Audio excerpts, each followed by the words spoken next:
Hi, I'm Michael, and this is California. And they did it. Finally, the House, the Senate, and the President all agree on something, and it's the $1.9 trillion relief bill that now sits on the President's desk. All that's left to do is to listen to some lofty rhetoric about how the legislative process was a success, let a few more folks pat themselves on the back, and do a few more speeches, and then get it signed into law. Now, with all that getting done probably by Friday, the new support should be in the pipeline for distribution and really ready to start being sent out to Americans in the near future. But things might be a little bit different this time around for the third $1,400 stimulus check for a couple of different reasons. Some are good, some are bad. So today, as the bill is just waiting for the President's signature, we are going to do an update on what the timeline might look like for the next round of $1,400 stimulus checks, how long it's going to take to get them out, who are some of the new eligible folks for these checks, and what might be some of the bumps to getting these $1,400 stimulus checks into the pockets of Americans. Now, this is your daily dose. And before we get to it, if you like this information, if you find it interesting, if you find it helpful, please don't forget to like and subscribe. That way you can get updates when our newest and most informative videos become available.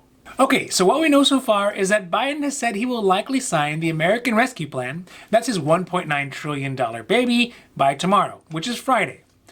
Once the signatures dry, then the IRS will begin immediately to start processing the first batch of $1,400 stimulus checks. And by immediately, I mean they'll have all their internals updated and moving like by next week sometime. This, of course, is if we base it on the time frame it took for the IRS to gear up for the last round of $600 stimulus checks. One thing that may have changed, though, is the timing. There is the fact that we are in the middle of tax season right now that may slow down the whole process as the IRS is essentially fighting two battles at the same time. According to the general timeline laid out by White House Press Secretary Jen Psaki, quote, a large number of Americans can expect to receive relief by the end of the month, end quote. That would be March. When she says large number of Americans, she is specifically referring to those Americans who will be receiving their $1,400 stimulus checks via direct deposit. These folks will be the largest chunk of stimulus check recipients and probably the first to start receiving them. Now, if Biden signs the bill on Friday, and then the IRS is hopefully able to process the checks by the following week, it means that people who will be receiving their benefits via direct deposit should start seeing their checks between March 22nd and March 29th. Then, for Americans receiving paper checks, the timeline is pushed out to between March 29th through April 5th. And then finally, for those people who will be receiving their benefits via EIP cards, that estimated time frame should be from April 5th through April 12th.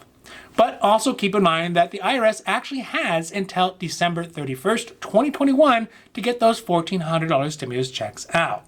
Also, for people getting paper checks and EID cards, it will likely take an additional week after the checks and cards have been sent out to get them through the mail. Another potential issue that could lead to a longer wait time is the fact that the IRS has said it is possible for some people to have the method which they receive their stimulus checks changed up. So this means if you got your stimulus check last time on a direct deposit, it isn't 100% guaranteed that you'll get it this time in the same way. It could come out as a paper check or even as an EID card. So you just want to keep an eye out over the next month or so for any type of payment until you actually get your $1,400 stimulus checks. Lastly, one improvement to this third round of stimulus checks is that more people should be eligible for these new benefits. This is because in the legislation, there is an updated provision to now allow for people who are over the age of 17 but are being claimed as dependents to be eligible for the full $1,400 stimulus checks. Additionally, families who have mixed citizenship statuses who were previously not eligible for the first two rounds of stimulus checks are now going to be eligible. And then finally, people who have past due child support will not have their $1,400 stimulus checks offset by any overdue child support. So even if you were not eligible for the stimulus checks last time, if you fall into any of these new groups, you could now be eligible. Another important thing to realize is that this $1.9 trillion American Rescue Plan is big. Not just the amount, but also the types of support that are meant to help individuals, families in America, communities, states, and the nation overall. But that being said, there are some provisions that will likely need to happen almost immediately, while others will probably take the rest of the year, if not longer, to get implemented. Luckily, for most urgent benefits, those ones that are directly affecting individuals across the country, they will be the first to get done. So this means things like the $1,400 stimulus checks, the ones we just talked about earlier, they should be coming out in the next few weeks.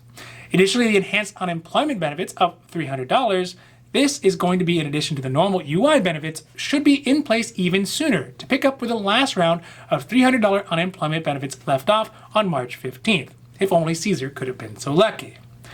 This should help people deal with their day-to-day expenses as more support comes down the line.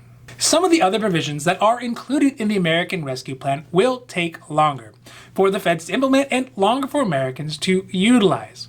First is the Advanced Monthly Child Tax Credit. This provision would essentially take the increased tax credit that families with children are eligible for now and divide the payment over multiple months to help support the additional needs of families with children during the rest of the pandemic. The new 2021 child tax credit was increased to $3,600 per child under the age of 6 years old.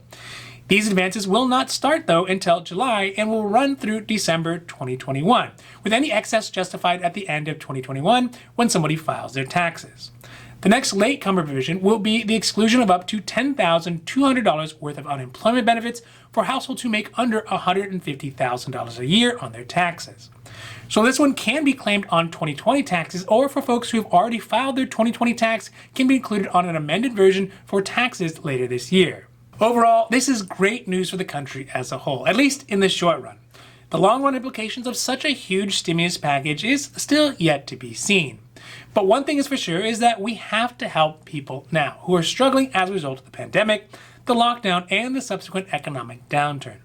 This means later down the road, in maybe my generation or maybe the next ones, there will be some tough choices that will have to be made to reconcile the support that is being paid out now.